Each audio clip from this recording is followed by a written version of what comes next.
Hey everyone, today we're going to take a look at my humble studio setup. A number of subscribers have commented about how they like this sort of like clean look of the sort of general aesthetic of the studio. So what I'm going to do today is give a quick run through of what equipment I currently use and how I have achieved this sort of like clean look. And trust me, it wasn't an easy ride. So without further ado, we'll move to the studio. Okay, so the first thing to touch on is the desk itself. This is a Zaor Miza 88. So I said that right. It's an Italian-made desk, and it has room for 8 rack units split as 4 racks each side of the desk, as you can see there.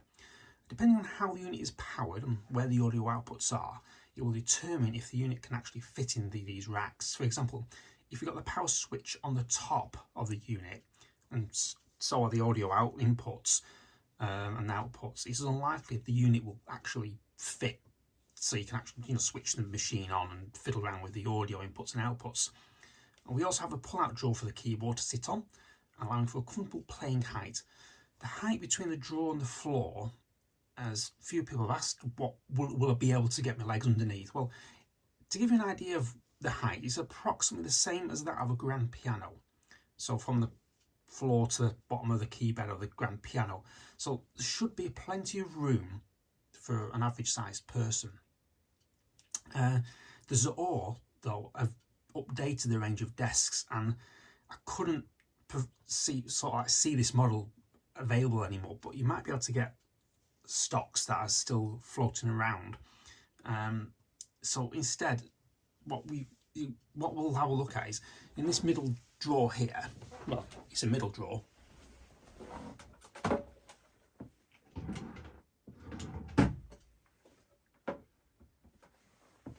That doesn't seem to be available in the new designs they've got. Instead, the middle section is actually open. But the plus side to that, although you lose a bit of storage, it actually allows for better sort of cable management. So at the moment, a lot of the cables that I've got on this desk, they run along the channeling at the front of each rack unit. So without further ado, let's take a look at what's in these racks that I've got here. And first off, we'll move over to the Manikin Schrittmacher that I have here. So like I say, first off, we've got the Manikin Schrittmacher here. It's a German unit, hence the name Schrittmacher. So it's a 16-step MIDI sequencer. But that's not all it can actually do, because you can assign up to 32 parameters to each step, making from some truly amazing sequences. So one of the best proponents of this piece of kit is Torsten Quaschning of Tangerine Dream. I have this unit so that the sequencer can fire off to any of my MIDI attached pieces of kit, so including the software synthesizers. For instance, I've got, I'll just have a quick tilt of the camera, Omnisphere up on the screen, set up with a little patch, and I hope this comes across.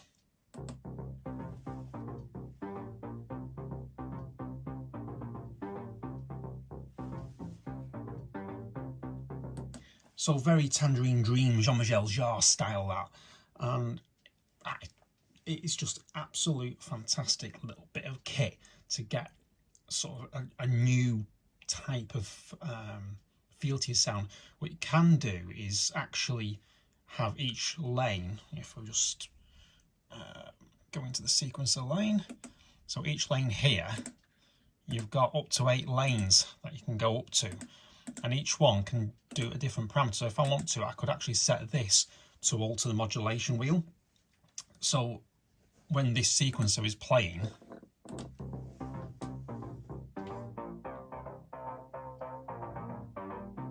so I can get it to program it to do that if I so wish.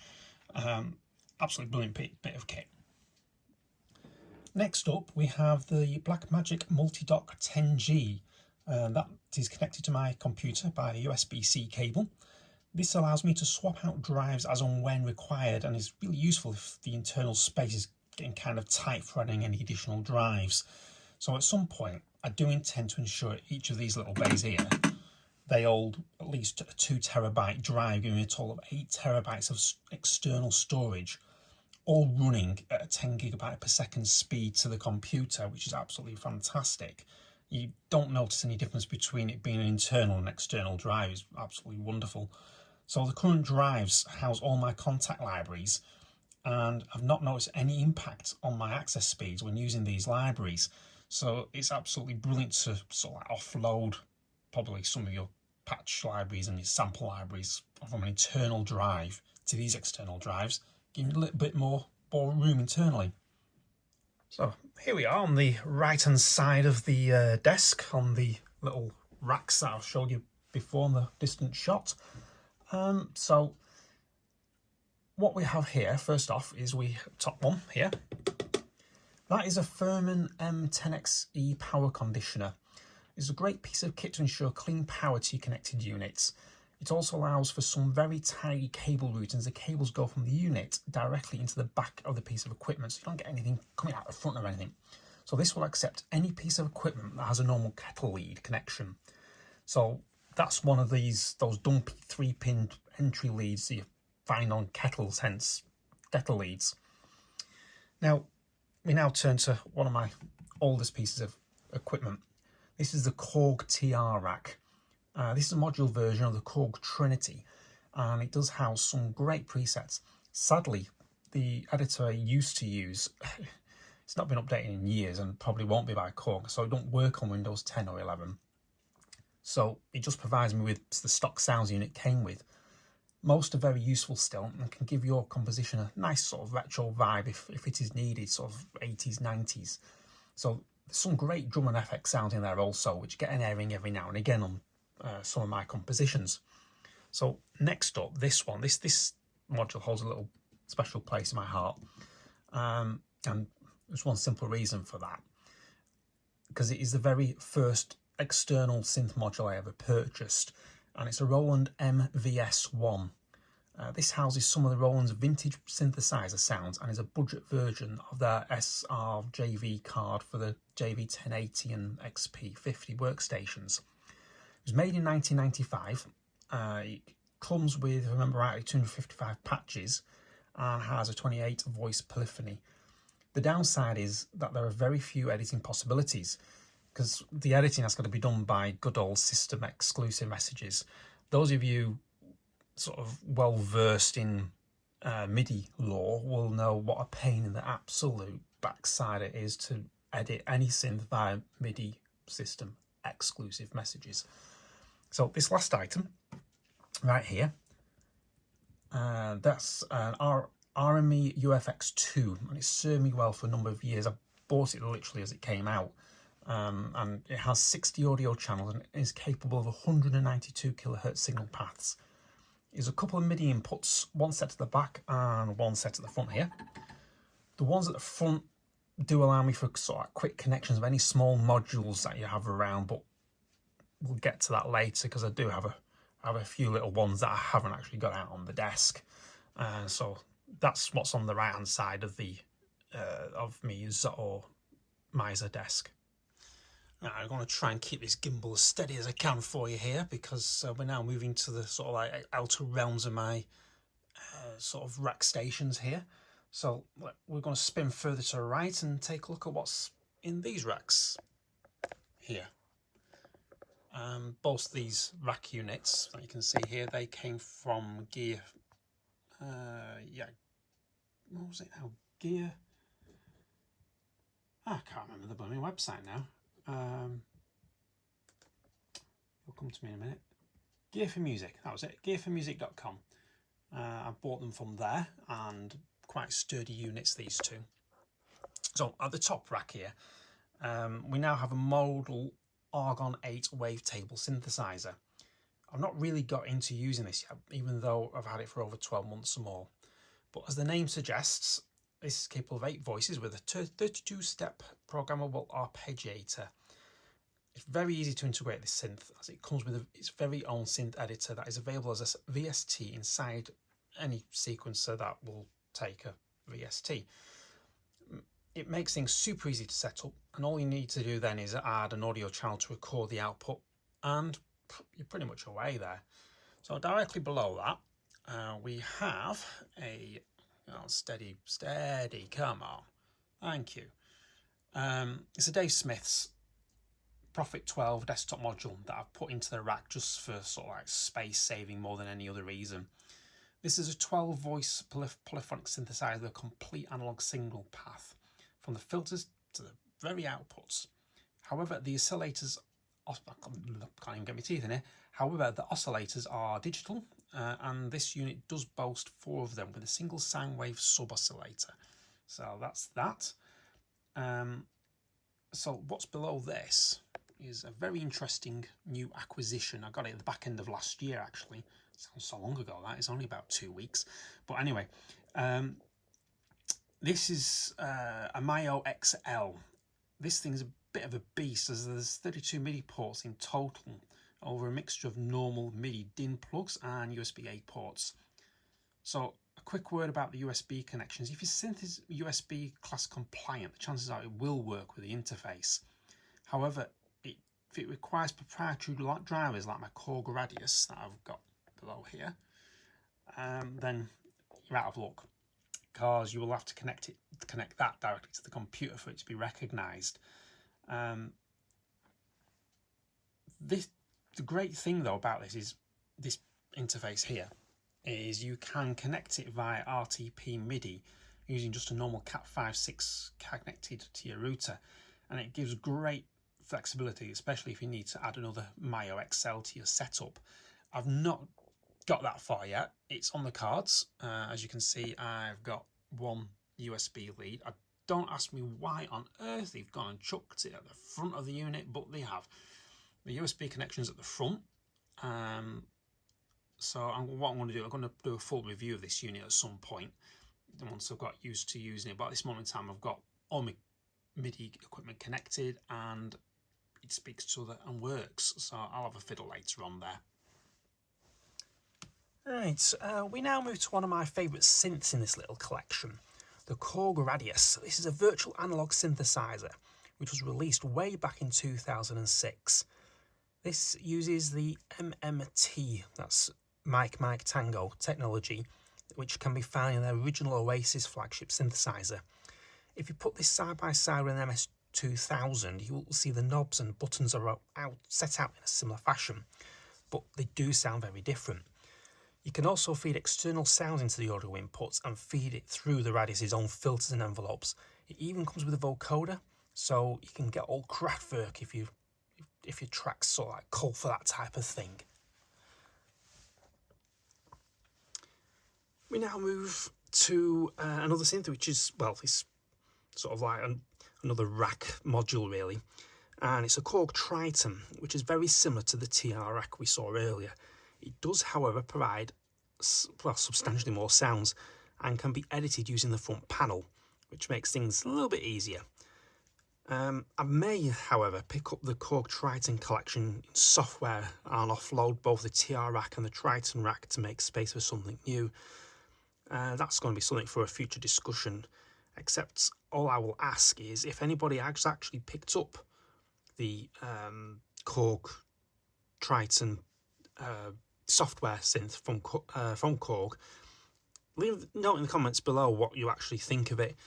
Is it any good? Does it live up to the original? Be quite interested in that one.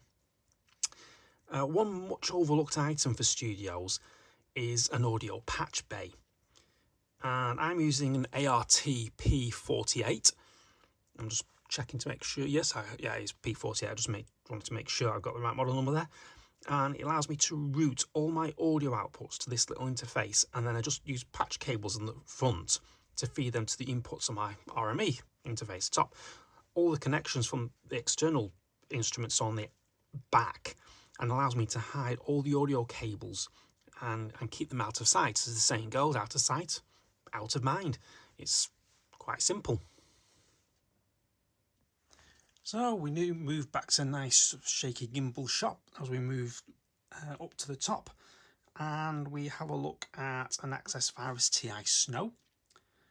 I've again had this for many years, and it does creep into my, into sort of an odd track or two that I do.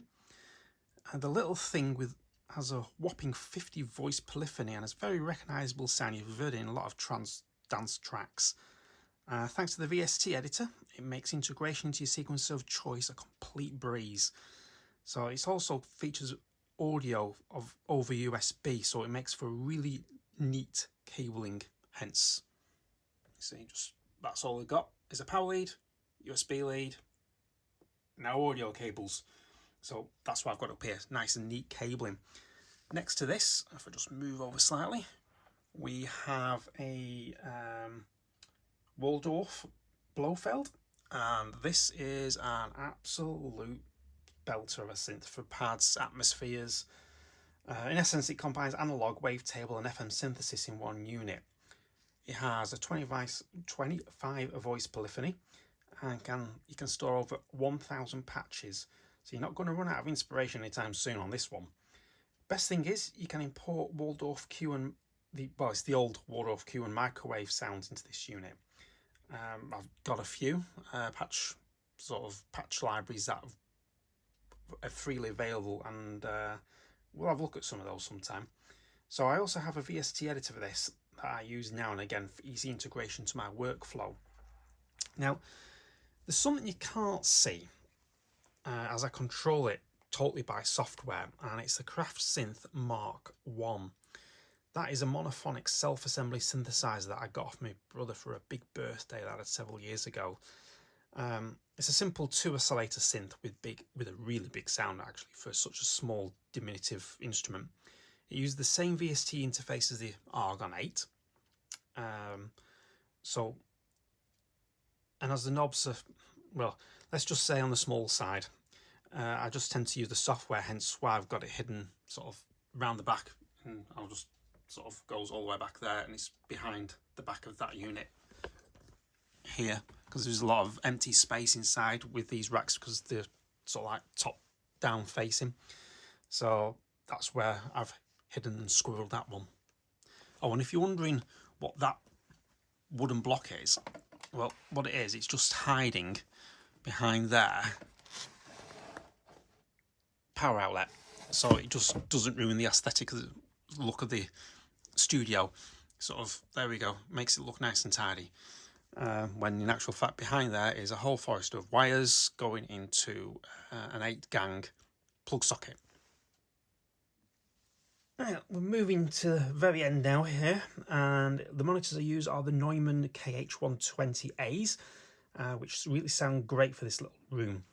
I did have a pair of KRK VXT4s before a lightning strike took out one of the speakers. It was quite a very strange experience. There was a rumble, a flash of lightning, and then a spark come flying out of one of the left speakers. Very, let's just say, yeah, shocking experience. I also found those speakers to sort of hype the bass a little bit too much, giving me a slightly thin sounding mix when you start putting it on something else. Yeah, so they sort of bit the dust. So in between the monitors, I'll just move this there. You've seen this before. It's a great big whopping monitor there. It's a 37.5-inch curved ACER monitor. I used to have 2 separate monitors at one time, but found that having one really big screen is just as good as for my workflow. Doesn't suit everybody, but for me, one screen is enough. So one of the most important things is this little space I call home, are the acoustic panels from GIK Acoustics. So these are the blue things that you can see, and just whack the camera around, there we go. Sorry, that clicking was the legs going in on the gimbal. So there we go. So it's probably the best purchase I've actually made for this studio, because if you don't know what you need, you can send GIK some photographs of your space along with your room measurements, and they'll make some really helpful suggestions. And yeah, it's made a big difference to my sound. That's all I can say. Well, if you've held out this far, thank you very much for sticking around, and please like and subscribe to the channel. Your support is very much sort of welcome here, and without you, I wouldn't have a channel. So my method of inputting notes, hence why I've got the camera down here, is a Studiologic SL88 Grand. Studiologic alleges that the SL88 Grand uses the best graded hammer action key bed with an ivory touch on wooden keys to give you the natural feel of a well-balanced grand piano. I should add one thing though about this desk I've mentioned before, this Zaor desk. I forgot to sort of set out earlier. Be careful on the control you would like to use. I've seen this, when I mean control, I mean the MIDI keyboard, as not all of them will fit on the drawer. The Zaor website does provide details of what controller will fit and the dimensions of the actual drawer. So just a couple of last things to sort of chat about here. This is the console one. I'm sure you've seen one of these flying around, and it's from Softube and allows me to tweak the channel effects for those plugins. I use a Kensington trackball instead of a mouse, as I find it much easier on the wrists, and it allows me to move around a large screen without running out of space on the desk, unlike what can happen with the mouse. The keyboard, backlit, which is really helpful if you've got the lights off for a bit of ambience, is a Logic keyboard. Logic keyboard. I just go on, focus, there we go. And has shortcuts for Cubase printed on the keys for easy reference, as you can see from there. They also do keyboards for other sequences. Last but not least, and I'll just move down here because it's easier to do it this way, is the PC. Oh, I've got to mention these headphones first, sorry. These are Neumann NDH20s, closed back, and I've got a set of AKG 7K712s for open back use. Get that back on the hook so that I don't drop them on the floor, don't want to do that. And I think I'll come in at this angle actually. You can see underneath there is the PC. It's just a tower there. Whoops, got my key on the keyboard, don't want to do that. It's custom built by Scam, and they're a PC specialist. I must try to explain that. They're a PC specialist builder here in the UK. All I will say is that they do provide some excellent customer after sales service support if you need it. Inside we have an Intel 9900K processor with 80 gig of RAM. I have all my VST installed on the main 1 terabyte, and I have several other drives on which I've separated out a couple of the sample libraries that I've not put on the external drives, mainly being the Spectrasonics, Omnisphere, Trillion, all the whole gamut of Spectrasonics stuff. And yeah, it's really good. So okay, I think I've done everything in the studio.